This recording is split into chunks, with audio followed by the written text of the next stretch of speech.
White knuckling, shaking like a leaf, shaking in my boots, scared stiff, hairs standing on end, wound up, highly strung. Can you guess what we're talking about today? Fear.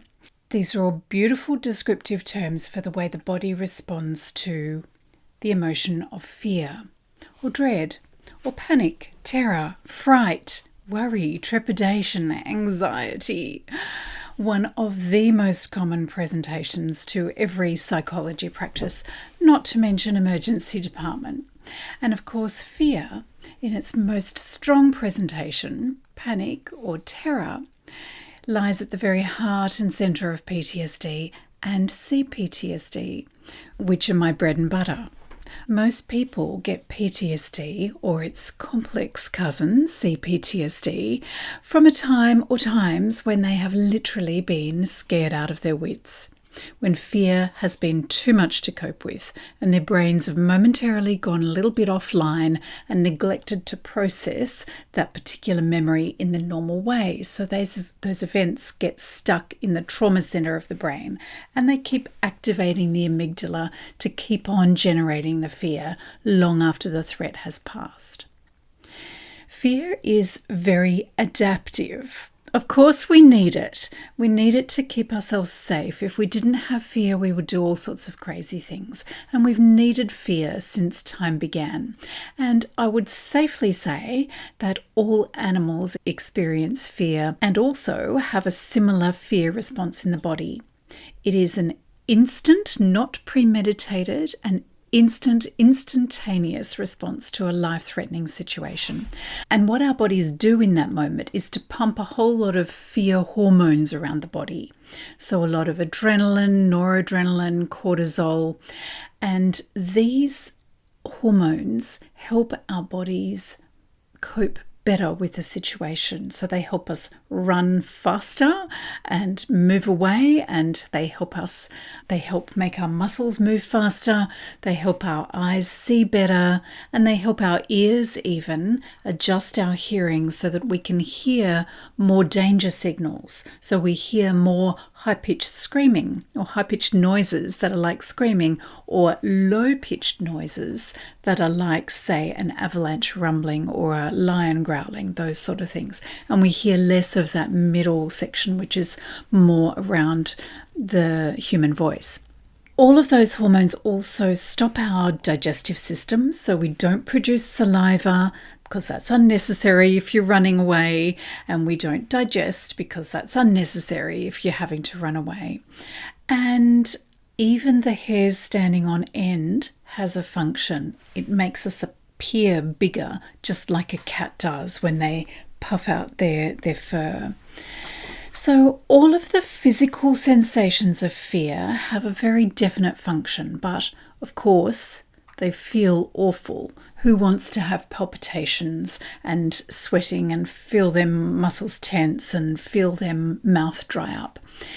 It is necessary if we're in that immediate threat to have our body respond in that way. But why do we need to feel like that every day when we're in ordinary circumstances?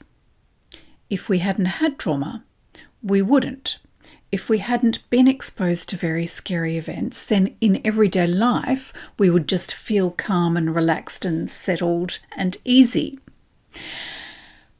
But if we have had trauma, as a result of that original event, let's just say a car crash, our brain registers that memory and all the details around it to be like a frightening circumstance. So our brain learns that the car, maybe the steering wheel, maybe the road, maybe a red traffic light or a right-hand turn, whatever that trigger may be, our brains learn that those are frightening things, and they get sort of stuck in the pathways of the brain with that big red flag label, scary.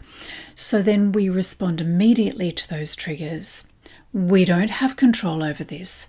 The trigger is lightning fast. It is instant. It bypasses the thinking brain, the frontal cortex, and all of those executive functions. They're offline, and immediately allows all the fear hormones to flood the body and that feeling of fear in the body then takes hold, and then it takes time for those hormones to settle and for those feelings to go away.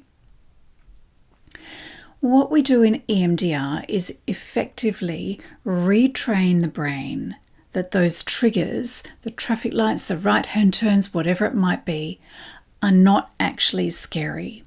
As we are processing that memory with the bilateral stimulation, the brain is able to allow those memories and those triggers to be kind of reallocated into the long-term memory part of the brain and in effect be refiled as not scary, not dangerous, but safe enough.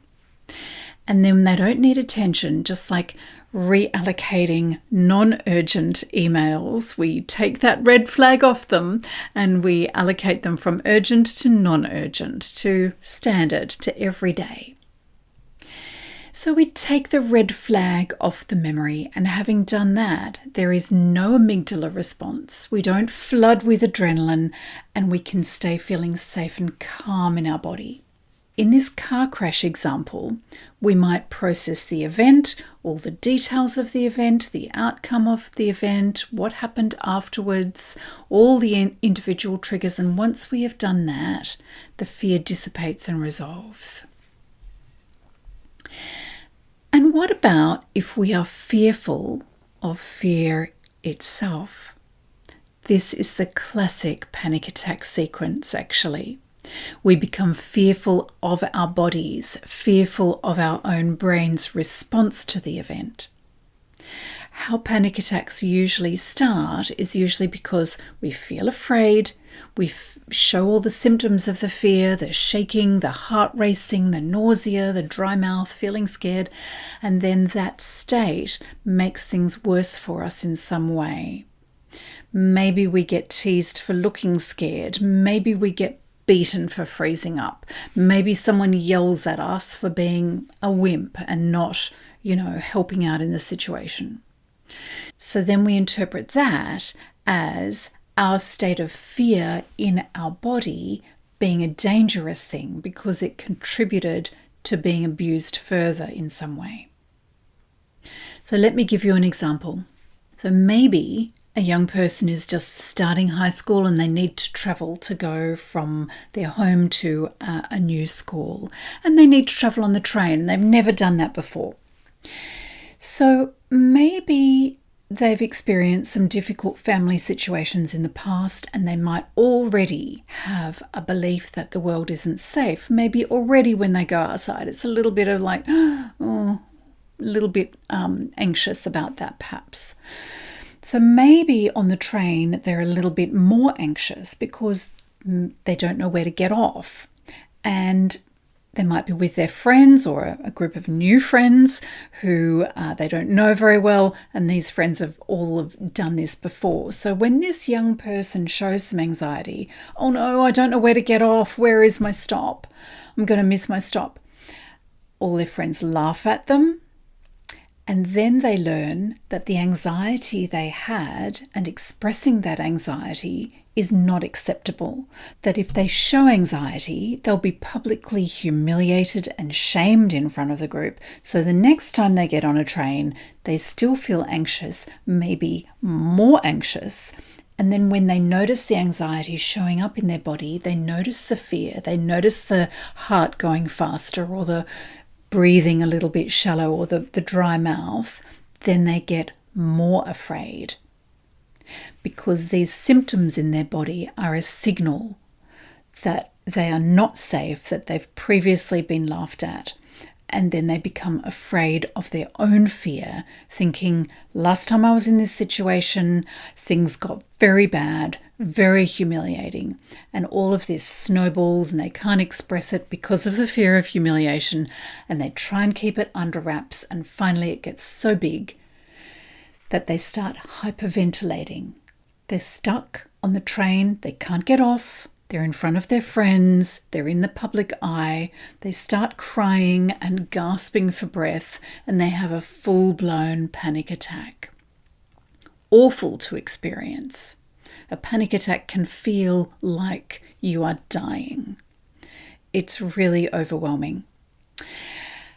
And what they learn then is that trains are not safe, that feeling anxiety in the body is going to lead to a panic attack, and they think they will die, and they have no control over that fear. And then very likely they will decide next time they're going to take the bus, not the train, even if it takes an extra hour to get home, because they're not going to risk being humiliated in that way again.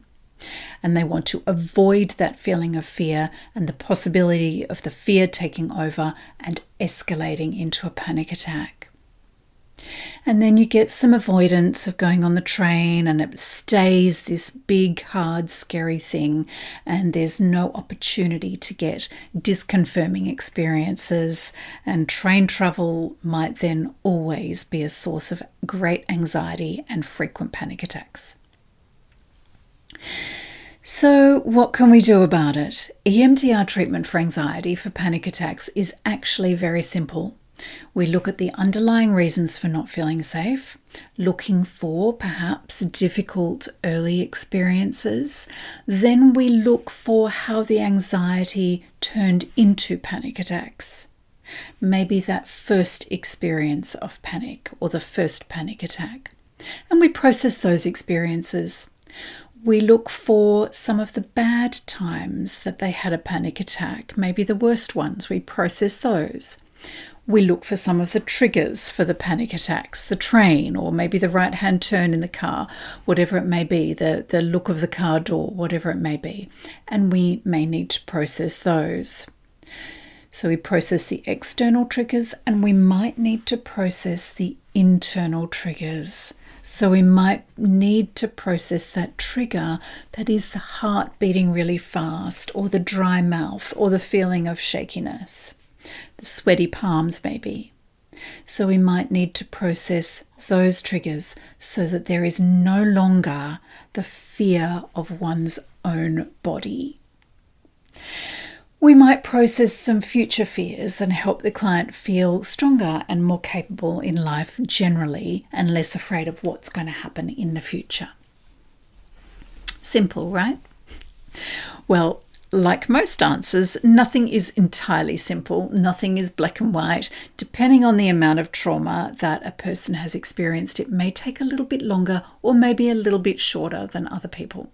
And sometimes the feeling of fear is so awful and has so many bad memories that we need to approach it a little bit gently. Sometimes we can't just jump in and do the EMDR straight away. We might need to build a little bit of confidence in being able to sit with the fear for long enough to do the work. So in that situation, we might choose little tiny EMDR targets that don't feel 10 out of 10 awful, that might just feel even 3 out of 10. So something that just has a little bit of distress with it, we'll start with that one. And that's fine. That's a really good start. It's a really good way in. So at this stage, I usually hear people asking, but I get panic attacks and I never had trauma. What's wrong with me? And my answer to that would be, there usually is trauma. Maybe not big T trauma. So maybe it wasn't family violence. Maybe it wasn't something very large and immediately identifiable. It might be little T trauma. It might be what you didn't get when you needed it. It might be parentification, so having too much responsibility at a young age and being expected to be the parent in the relationship instead of the child, instead of getting that help and that nurturance and that reassurance. Maybe parentification was an aspect of that person's history. So it may not be big T trauma, maybe small T trauma, and it might just need the skill of the therapist just to tease out those underlying factors and sensitivities and identify them before we start. But my overall message is this. Having fear every day does not need to define the rest of your life. It is treatable, there is help, and if something that I have said resonates with you or your experience, please go and find a local EMDR therapist. There are plenty of wonderful therapists, and very likely there is one close to you or one available online who you can access. If you are an EMDR therapist and you want to chat to me about anything you've heard today or on another podcast or some difficulties you're facing, please reach out for consultation. I will post a link in the show notes or email me at admin@therapynest.com.au. So I hope this has been helpful to you. I will talk to you again next week. In the meantime, take good care. Bye for now.